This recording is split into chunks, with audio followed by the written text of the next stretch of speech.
Okay. Hi, everyone. Let's see. We have one more person in the waiting room. Let's let them in. So, I am Leah Myers. I am one of the founders, and I am the executive director for the Families SC and Tway Foundation. I'm really, really happy to see everyone tonight.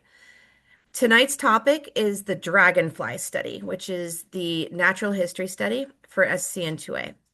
And I am going to give a little bit of a background on what it is and why we have this and why we feel it's so important to do an entire town hall call about it tonight.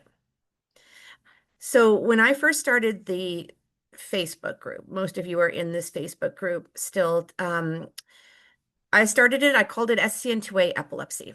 I thought that everybody who had an SCN2A related disorder had epilepsy because that's what I knew. That's what my son had. I actually thought everyone would also have the exact same seizure type he had, which was infantile spasms. But I was wrong. And it's because of families like you that joined the group and were brave and generous in sharing details about your child that we learned that SCN2A related disorders is a very wide spectrum.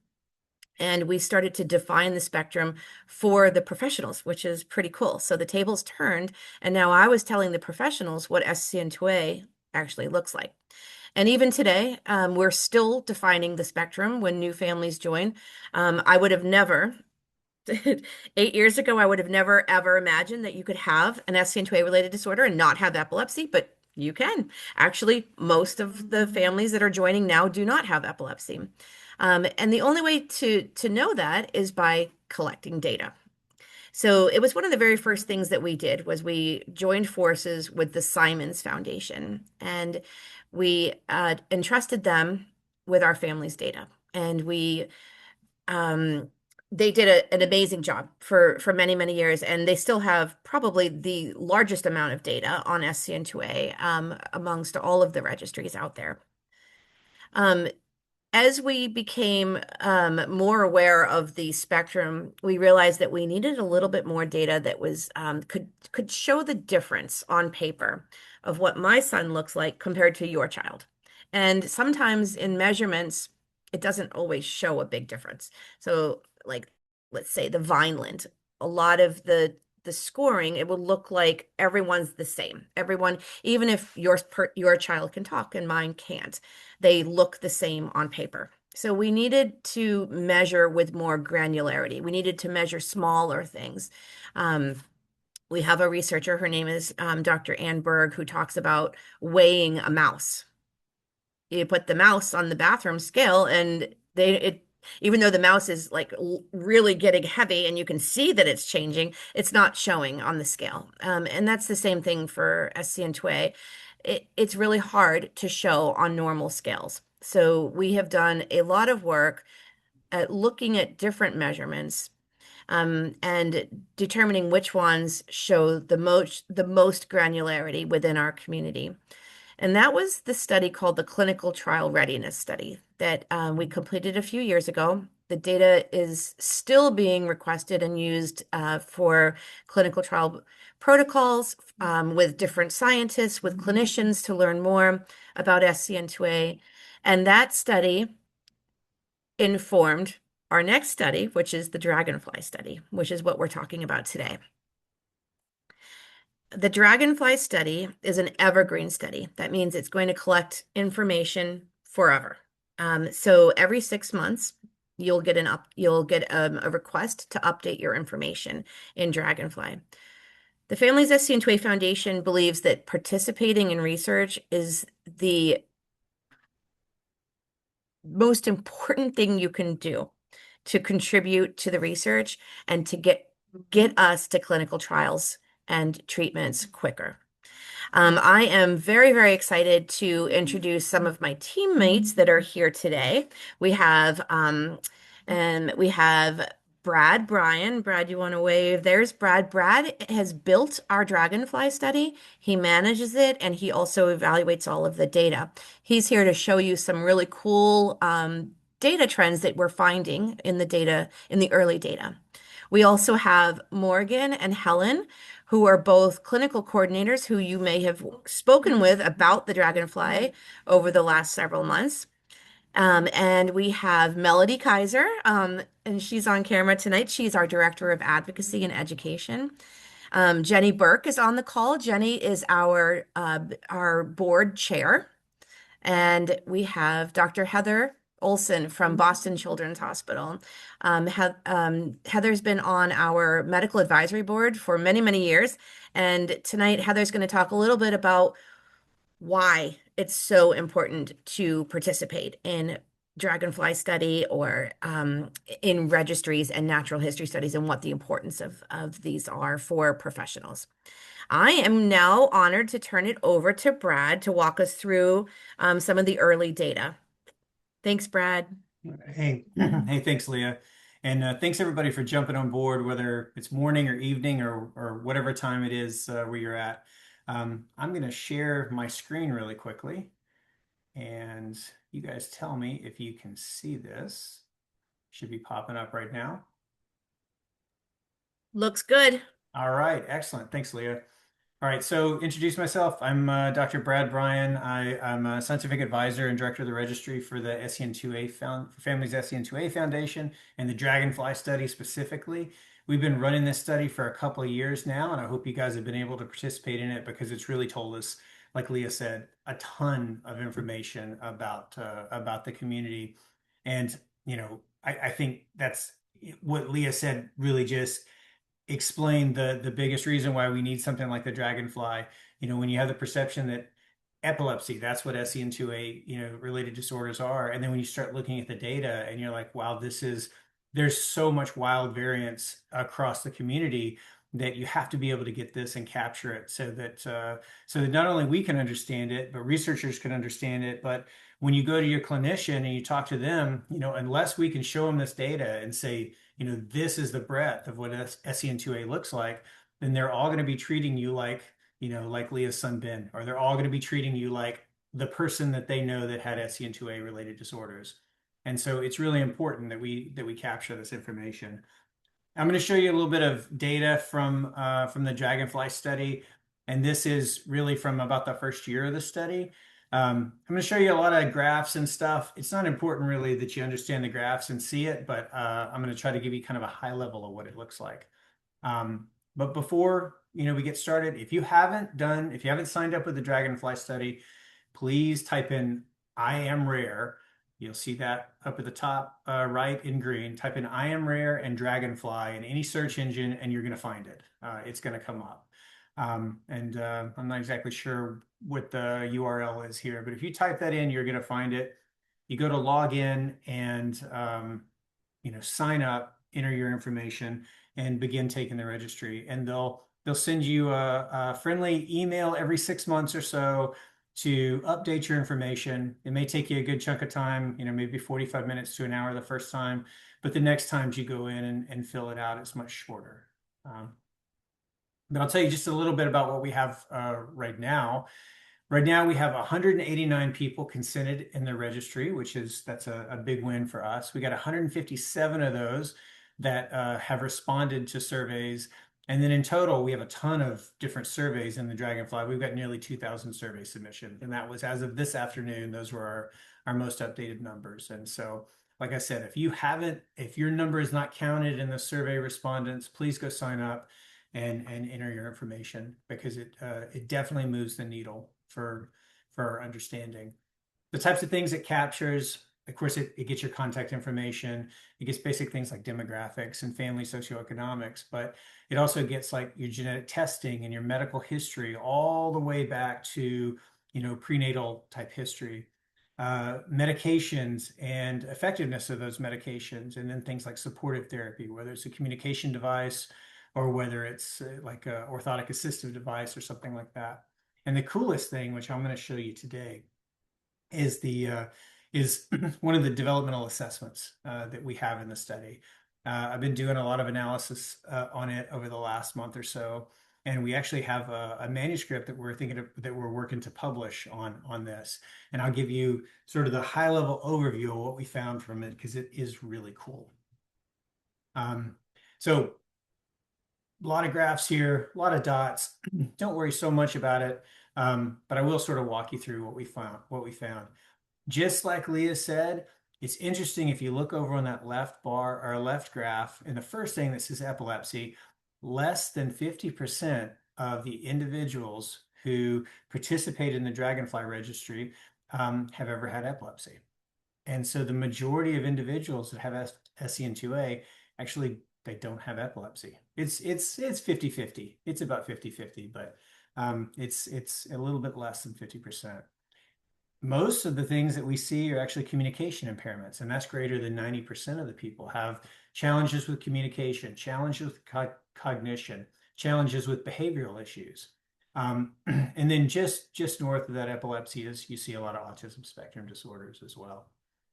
Um, if you ask the respondents and say, hey, when did your child first experience symptoms of epilepsy? So when did they have a seizure? Or when did they first, when did you first see autism spectrum disorder start to appear? What you see that we've charted on this right graph, and every one of those little dots is a different person, a different participant in this registry. And really, you start to see, and this is all in months, but you start to see somewhere between 10 months to 20 months, somewhere in there, 1 to 2 years, you start to see a lot of these things, behavioral issues, cognition issues, communication issues pop up. One of the real interesting ones that has a lot of breadth in it is epilepsy. So seizures. You have some people who the seizures start really early on day one. You have some people whose seizures start about a year or two, and then you have other people who the seizures started much, much later in life. And so it's not necessarily just, they're born, they have, developmental issues that are accompanied by seizures. There's this big breadth of timing in which seizures may first occur. And then, like I said earlier with the other graphs, just remember a little more than half of the individuals in the registry don't even have seizures. And that's cool. Did I do that? I hope Yeah. so. I don't think I did it. Do you see that? Yeah, I see it. Whoever did that, interesting. I don't Yeah. know. I don't think I did that. But we're gonna bear with that because I don't know how to remove it. Um, so if you look at individuals like seizures per day, where do you fit? Like, if your kid has a seizure a day or a couple of seizures a day, or maybe just like a seizure a month, you can see that there's a distribution of this on the left side. If you look down at the bottom, there's a ton of individuals that really don't have seizures that much. Even if they have a seizure, it's really rare. And these are just individuals that reported that they have a seizure. It's really rare, less than one a month. That's a huge number. But you do have people that have seizures weekly. You have a number of people that have seizures daily. And then, unfortunately, you have individuals that have multiple seizures each day. And so it spans the breadth of this. And same thing with the duration, if you think about seconds. And this is, self-reported, but some of these seizures last a second, some of them last, unfortunately, quite a number of seconds. Okay. And I wish I knew how I did that little yellow thing but I'm scared to hit escape or turn back because I worry something's going to mess up. Um, all right. I told you that there was a really cool assessment that we used in this, and I don't see it published very much. It's called the CDC Developmental Milestone, the Centers of Disease Control Developmental Milestone, and it's a screening tool as much as anything. It's it's not like a Vineland that's some validated assessment that's going to give someone a score. It's a screening tool, but the really cool thing that it does and that I really like and you will see from the data is it gives you a exceptionally high resolution mapping of attainment of skills. So whether it's motor skills, gross motor movement or fine motor movement, or communication like language or letting you know their needs, social interactions, and then cognitive thinking skills. Um, and it screens all the way from 2 months all the way up to 60 months. And at each month, there's established developmental milestones that about 75% of a normative child would reach. So at 4 months of age, we know that about 75% of just kids without, just in the general population will attain each of these milestones. And you can map each of these milestones You don't worry about the words and the everything. But essentially you can map what normative development looks like, what a normal kid will look like. So I'm not expecting you to read this thing, but I know that by 12 months, if I follow this across here, I know that should be playing games like patty cake. And you can do that for social communication, motor cognition. So we know where they're supposed to be. Where is SCN2A? All right, crazy amount of data here. This is all the data from everybody that put their information into Dragonfly and did this developmental assessment. But again, you can't even read the font here. There's so much data. But anything in red, the individual can't do it. Anything in yellow, it's emerging or they can do it with some help. Anything in green, they can do it. They've mastered it and they can do it on their own. And you can see that there's a wide range of individuals here. There's people who can do a lot of stuff. There's people who, are learning those skills. And then towards the top, there's individuals who really can't do a whole lot. Um, One of the things that we saw is that if you start to, we're always looking for ways we can sort of bucket people. Because, you go into your clinician and you're like, I've got my child has an SN2A related disorder. What does that mean for me? And, you know, you can clearly see from this that you can't just say because you have an SCN2A related disorder, this is your child's trajectory in life. Because plenty of these kids, they do quite well. Some of these kids really unfortunately struggle quite a lot. And so that's really what we've sort of been able to do with the Dragonfly data is we can build trajectories through high resolution mapping of milestones and doing mathematical models to determine how many months it will take an individual with SCN2A to attain what would normally take 1 month in a child who's unaffected. And so, kind of some of the background before I get to that, we broke this down into the age of first seizures. So, we have individuals that have no seizures. We have individuals that have their first seizure from age 0 to 3 months, and we have individuals that have their seizure after 3 months, their first seizure after 3 months. And you can see, even if you just look in motor, there's a big difference between if you have in the amount of red in someone whose first seizure was 0 to 3 months from the amount of red that's in the boxes for someone who has their first seizure at 3+ months or they don't have a seizure at all. And you can see that across all the different domains in this milestone assessment. So what does this mean? There's a whole lot of math and a whole lot of analysis that went behind this, and I'm kind of skipping over it.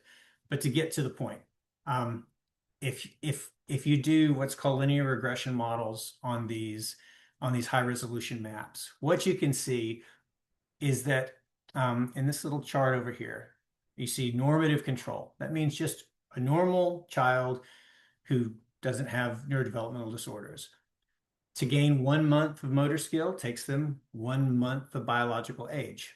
So every month of biological age, they will increase their neurodevelopmental capabilities by 1 month. You know, 2 months, 2 months, 3 months, 3 months. So it becomes like this nice linear line, and we can map that. So what does a child with SCN2A look like? You go into your clinician and you're like, my child has SCN2A related disorders. What does this look like? Is this going to be really bad? Is this not going to be really bad? And a lot of times with the current information that we have right now, it's kind of blurry. It's really blurry and it's tough for them to make an assessment on that. So what we've done is we've used mathematical models, and what I'm going to give you here is very oversimplified. But if you have no seizures at all, like your child has never had seizures, but they still have some autism symptoms or some behavioral cognitive symptoms, what ends up happening is what should take a child 1 month to increase their developmental capabilities, it takes this child somewhere between 8 to 10 months. So nearly a year. So, by the time a child would be 10 years old, they have increased their abilities the equivalent of a 1 year old. Now that's not black and white, and there's a lot of gray in there. Some kids perform better, some kids don't perform as well. But on average, it takes about, somewhere around 8 to 10 months to gain 1 month of normal developmental increase. You see pretty similar. The numbers are a little different. If you've got that age of first seizure after 3+ months, um, I would say probably an 8 or a 9 is probably about the same thing. So 8 to 10 months is what it will take. Now, what's interesting is in the 0 to 3 month group, we actually found sort of two subgroups. We found one subgroup that seems to respond really, really well. It takes them about 4 months to gain what a normal kid would take 1 month, 4 to 5 months. And then we have this other group that really takes them a long time. It could take between 13 to 29 months. And um, there's something about this group. I don't know what it is. We don't have enough we don't have enough participants in the study to really do the statistics and kind of segregate what that is. But I can tell you that, it is very much if you haven't attained, you know, the 4 to 5 months, 6 month motor skills, there's basically a brick wall that this group A hits. And if they stop attaining, then they just don't continue to attain, or it's really slow attainment. But I think this is one of the really cool things that we've got out of Dragonfly, and we could have never done this had we had 10 people or 30 people. We could only do this when we had large numbers of people, like 150 people, because that's the only way that you can do the math and make it meaningful and come up with numbers like this. And so, the bigger the numbers of participants in the study, the better and more accurate that we're going to be able to get these numbers. And also the better, what we really hope for is that someday you come to us and you say, my kid has this variant. Where does my variant map in this? And, we would be able to say with some level of confidence, well, based on what we've seen in this really large giant dragonfly study, it may take X amount of years to reach this developmental milestone. And we can only do that with numbers, with a lot more people. We have a ton more data in Dragonfly. There's just so much data. You could put several people analyzing this and constantly be working on it and constantly find new data. So it's just a mass of data. But one of the so a lot of other things in Dragonfly. That was just one of the really cool findings that we've been working on lately. One of the things that we're going to launch, it is launched right now, but our newest update is fully launching on Friday. I don't know if you saw that email, Leah, but this Friday, we will have the full butterfly study. The butterfly study is a bereavement study. And so the dragonfly study there is an option for bereaved families in there, but we really wanted to know a whole lot more about what leads up to a child passing away. And if you know that, then how can we mitigate that? How can we stop it? So the only way we can stop it is if we understand it. And if we see signals that might suggest that, some child potentially could pass away, then we could go in and really actively intervene and potentially prevent that. And that's really part of the goal of the butterfly study. We're asking bereaved families to go back and, tell us about what happened in approximately the 3 months prior to the passing of the child. And, in this, of course, you're going to get demographic information. We get a general medical history. We get their seizure history. But, we want to know really their functional status preceding their passing. And if we can get, there's a number of children who have passed from SCN2A related disorders. And if we can get enough of those putting their information in, then just like the Dragonfly study, we can really do some more high resolution analysis to figure out, what are the circumstances that really led to that? And do we see some sort of ping that we should be looking at, and maybe we can come in and mitigate. But it's already launched. It will fully launch with a couple of new questions on Friday of this week. So that's kind of an overview of the Dragonfly study. I nerd out on this and I can talk about it all day long because there's just so much rich data in it. And I think a lot of the stuff that you guys have put in, or if you haven't, will be putting in, it really moves the needle more than you can ever imagine. So thank you guys for your attention, and I appreciate the opportunity to speak. Thanks, Brad. If anyone wants to come off mute and ask a question now for Brad, you can, or you can hold it and we can talk to Dr. Olson, and then have questions after. It's completely up to you. These town halls are for you. We're here to answer questions, give insight, whatever you need.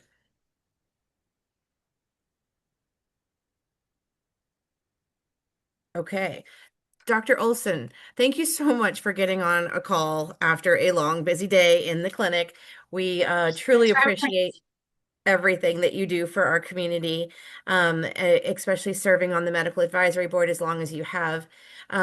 We would love to hear from your perspective what this kind of data means and how it can change things for the better for our community.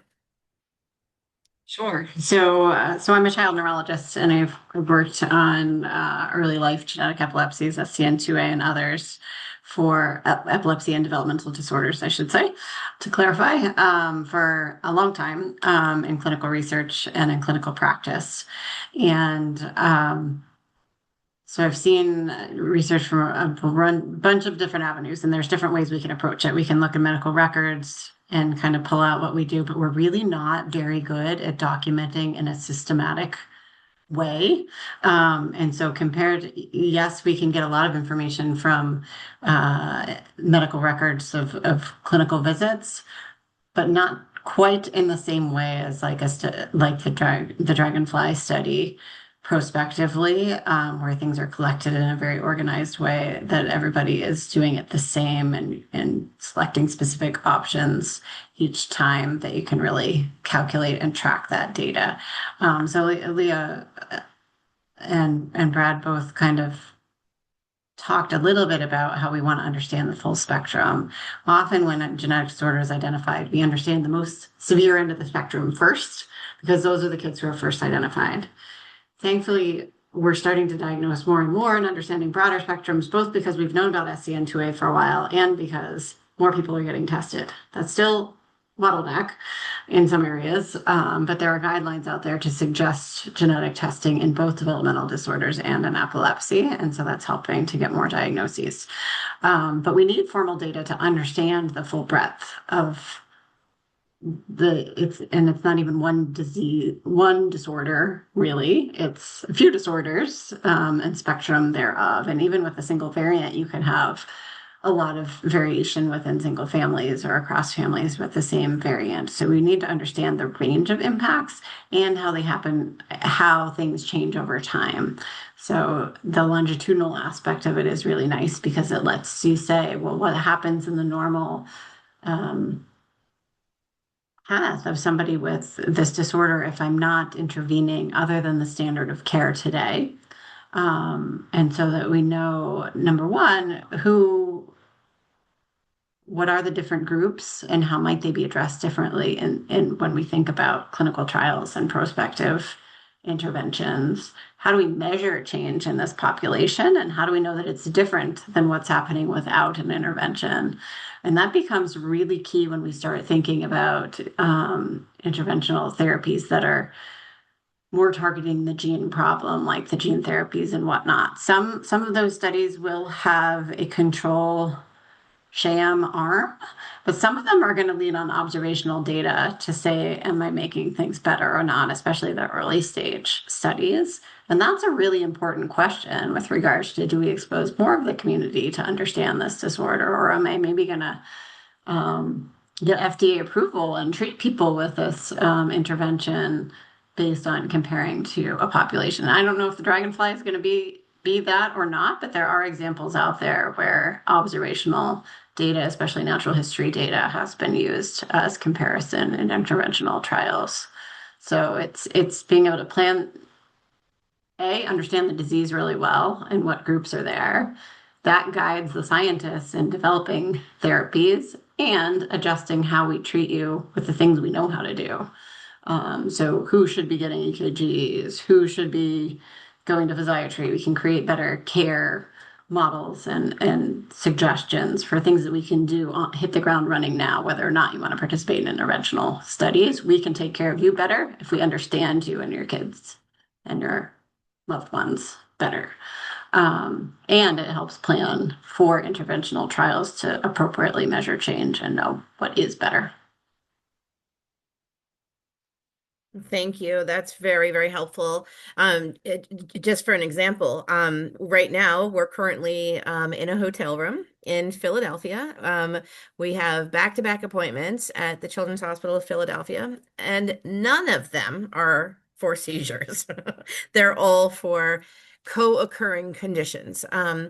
That I'm aware of because of this group and because of the data that these and the stories that families have shared. And I know that to ask them to check his back for scoliosis. I know to ask for, a GI consult. So these are really important things to know. Um, does anyone have any questions for Dr. Olson? We have a quiet group tonight.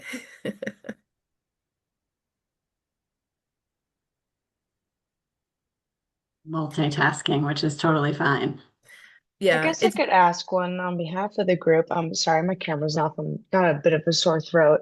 oh, no problem. Dr. Olson, could you maybe touch on if a family receives a genetic testing report and they get a specific variant, how could participation in the natural history study in concurrency with the variant classification type lead to clinical decision making? Because I know a lot of families have the variant that is in their genetic report. Do you have any guidance on how to really navigate that with participation in a natural history study? Just to clarify, are you asking whether participation in the study will help in better understanding their variant and the functional I think impact? Is that so. is that your Yeah. question? Yeah. Yeah. So right now there are some variants that we understand how they impact the sodium channel. Do they increase the flow? Do they decrease the flow? The gain of function, loss of function, mixed function. Sometimes you impact the we call the peak current, which is the initial burst. Sometimes there's an impact on the persistent resurgent current, things that are like leaky valves. So the different variants impact the channel in different ways, or you have less SCN2A protein made, for example, and you should first go to your medical team to ask what they know about the variant as a first step. But there is not a clinical test that can tell you what that variant does. The clinical report will classify how confident the lab is that that variant is associated with disease.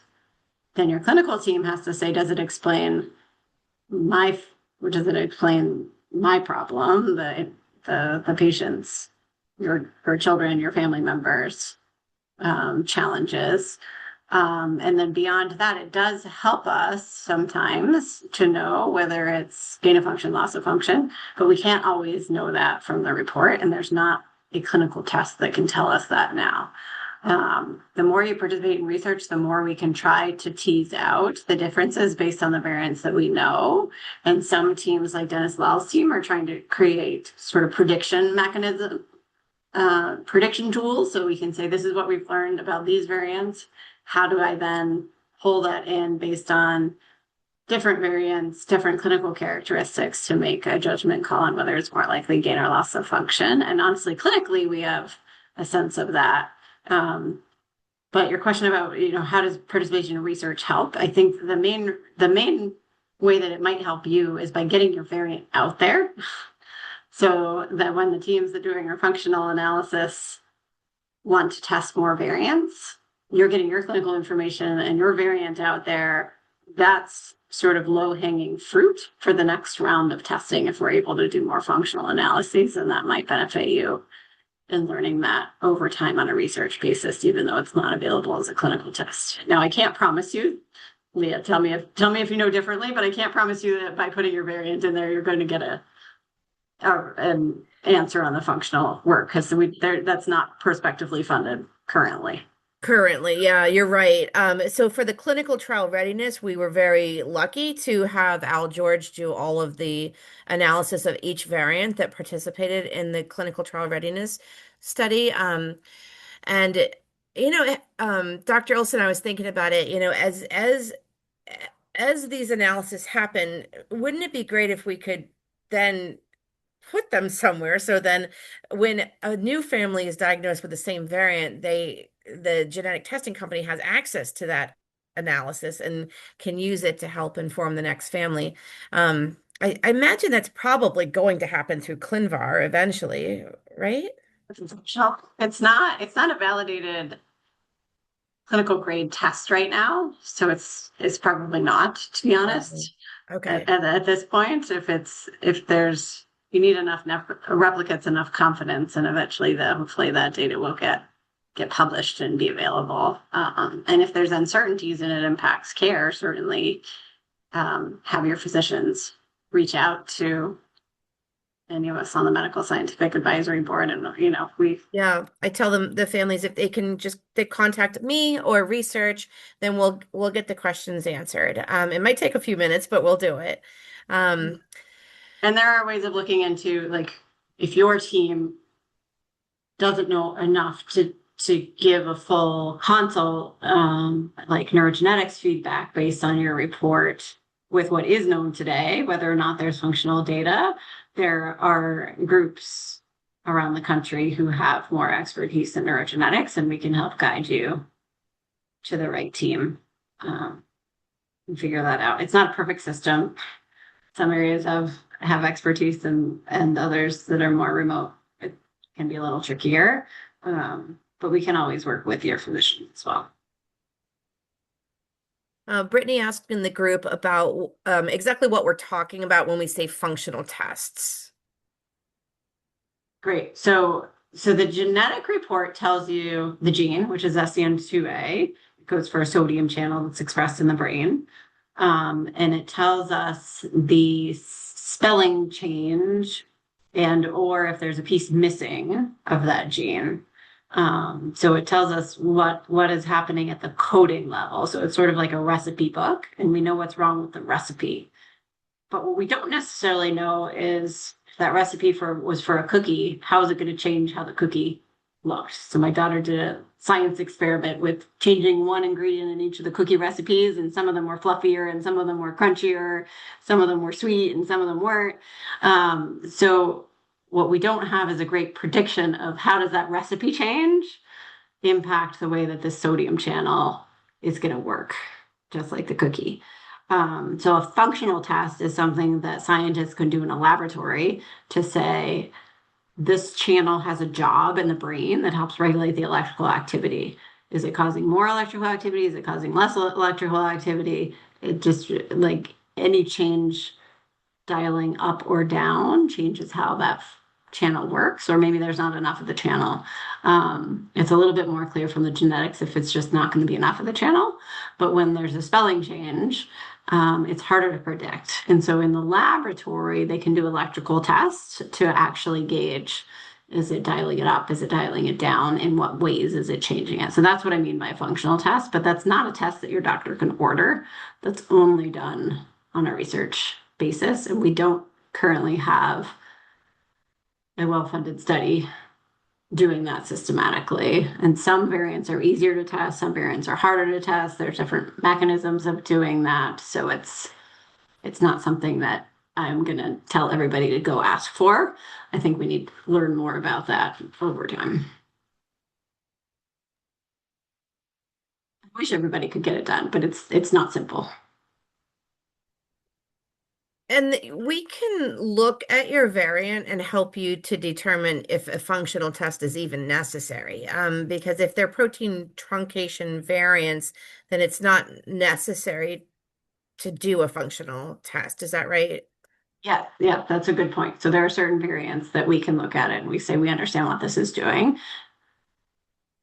It's fine. Or you might have a very clear clinical story and or response to medications can tell us with a fair amount of confidence in some cases, this is doing this to the channel or this is going in the other direction. So you don't necessarily need the test. The missense variants are the hard ones. Yeah. Oh, and Sometimes the clinical story is clear, but it can be tricky. the somebody just put in the chat their variant, and it is the R853Q variant, which is that one has been studied and it has been characterized. And that one is a documented mixed function. Correct. This family's oh, from Mexico. Okay. So the R853Q variant is our most common variant. It's a very recurring variant. There's at least 30 in our group that we know of with the same variant. And Dr. Olson, correct me if I'm wrong, but it's one of the very few variants that have a similar phenotype usually. Um, there are some patterns for sure. I don't know how many of those have been published to know. Okay. Yeah, a lot of the families with the R853Q talk about a movement disorder called chorea. That seems pretty commonly reported, but not everybody. You're right. You have to look at it more systematically, but for that, the family who posted from Mexico, definitely reach out because somebody can get you the literature for your doctors. Yes, if you contact research at scn2a.org, we'll be able to provide that publication information for you. I put it in the chat as well.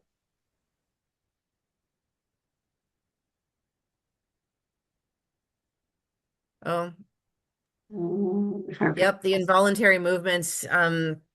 Adolfo, are they dance like? Do they look like kind of like this? Yes. Yeah, that's a movement disorder that is usually called chorea. I think I'm pronouncing that right. It can be pretty debilitating. Please reach out to us. We'll definitely get you all the information you need. Does anyone else have any questions for Dr. Olson or Brad or Looks Morgan? like Brittany had a follow-up. They mentioned if our variant has already been studied, is there not much more to be gained at this point? And my child's sense loss of function was found to be almost completely loss of function, so I already knew that. I just wondered if there may be any further benefit for knowing more. You wouldn't necessarily need to repeat the functional data unless something about their response to medications or whatnot was confusing. I still think there's lots of other good reasons to participate in the research to advance understanding in science, and also that gets you in the registry so that when there's trials available, I imagine you guys message families who might be eligible for upcoming trials. So getting on the list to know about things. Not that, I mean, you guys the foundation does a great job of keeping people up to date on the website as well. So you'll find it either way. And all trials in the US are listed on clinicaltrials.gov. So all your clinicians do have access to that. But I think there's lots of good reasons to being part of the community, to moving the notch forward, and really helping us all to do a better job of taking care of this population. One thing that you might not even think of, some of the families on the call, we're getting the data is being requested by industry companies right now, because they're building protocols. They want to better understand seizure patterns, or they want to better understand a certain aspect of this disease so they can best plan the trial. And so it's it's already informing clinical trials and therapeutics, which is it's very exciting. And it's because of you. It's because of your participation.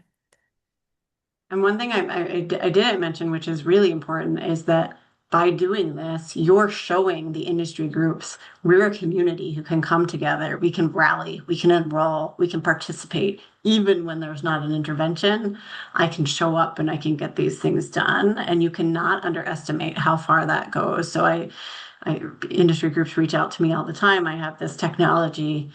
What disorders are out there that we know how to study? We know how to study change. and there's enough numbers and interest in to do a trial because trials are super expensive.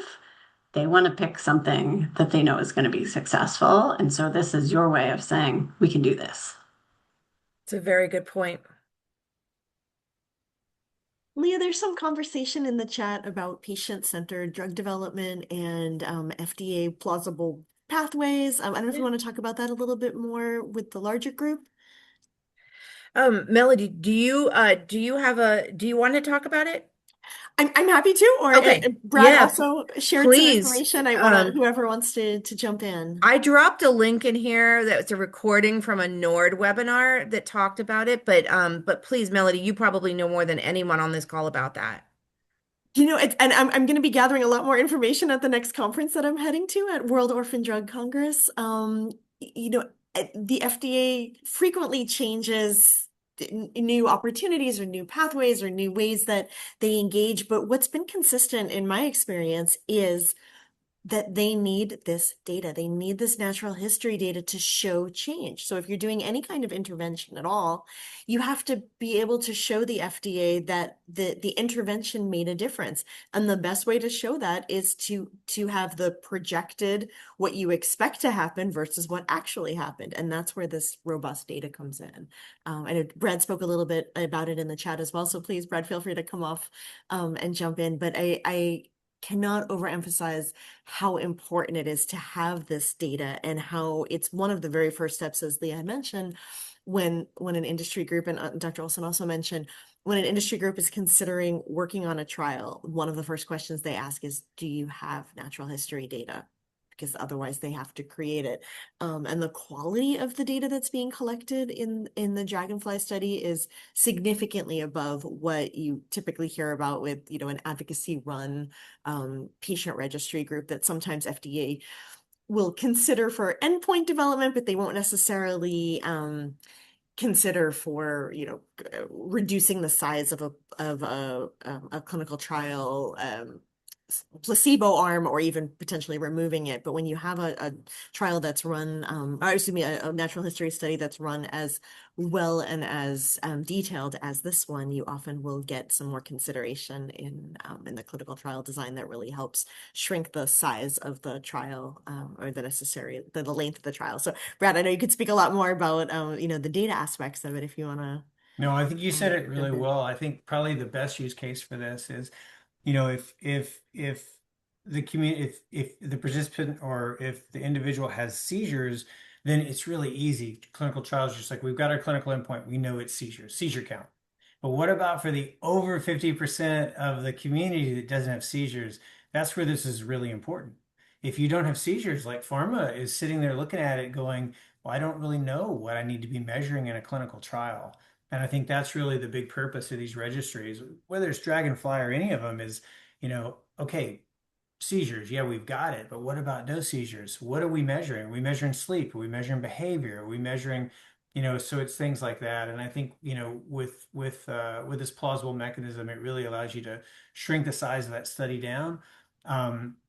Where we don't have to have these really big randomized controlled trials, but we can use the strong evidence from things like published studies from Dragonfly or even patient level data that they might submit from these registries to help make it more reasonable for like ultra rare groups where you can't go out and find 200 300 people to participate in a clinical trial.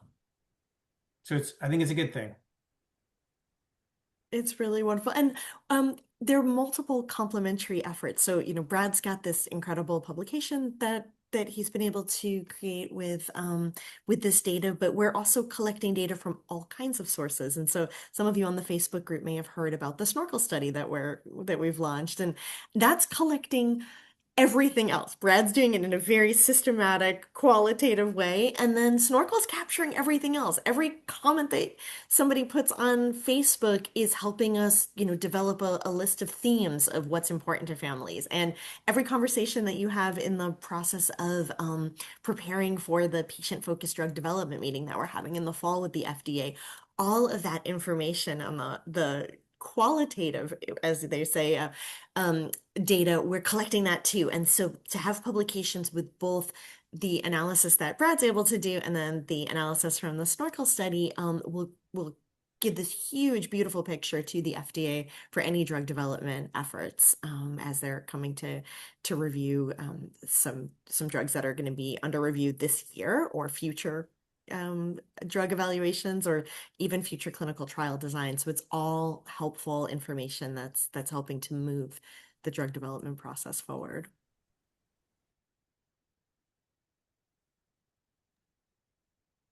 So beautifully said. I think I heard 8 different reasons why you should participate in Dragonfly. At least 8. Are there any more questions?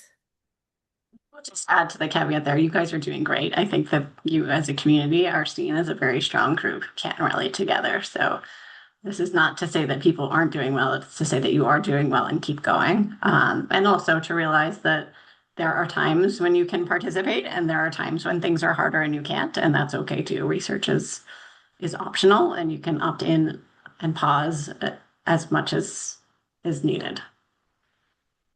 Thank you for saying that because this is not an easy life, right? We're all juggling quite a bit. And we all want to do everything we can to help our children.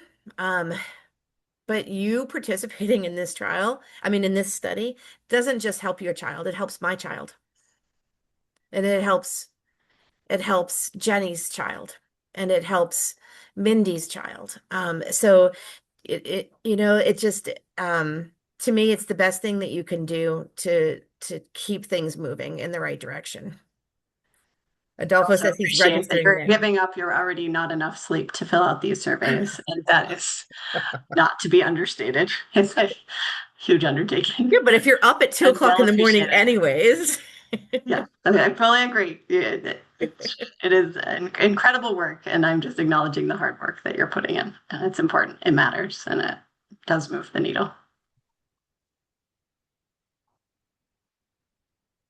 I was about to type in an answer to Brittany's question about the PFDD, but if I could take a moment to just share while we've got the group on. Yes, I we're dropped a link actively. in there too, Melody. Thank you, Leah. We are actively planning the meeting right now, and there are multiple ways to participate. And it's not, some of it is based on who volunteers, but a lot of it is based on very precise selection of folks trying to share the entire spectrum of SCN2A related disorders in a very calculated way, which is a challenge. And so we're going to have speakers, we're going to have panelists, and then everybody gets the opportunity to participate either through open mic, which will be whether you're in person with us in Washington, D.C., or you are joining virtually. There'll be opportunities to ask questions and share your information live in real time. We're also going to have polls in advance and polls afterwards. We're going to have open comment periods where you can pretty much tell us anything, and it all gets included into the report. So every voice counts, every person counts, and we will be sharing different ways to participate.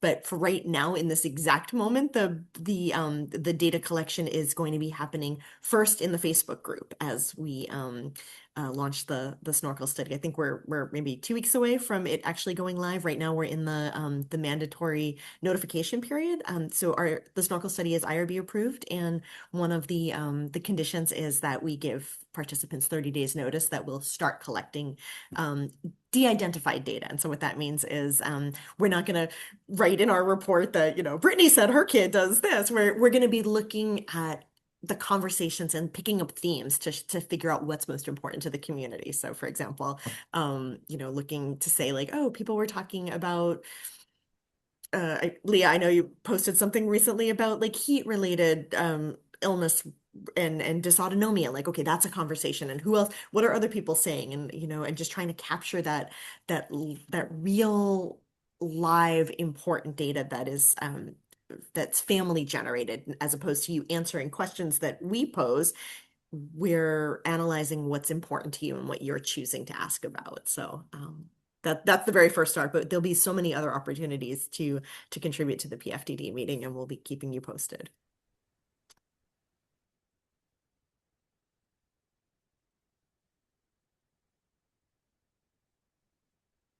Thank you, Adolfo.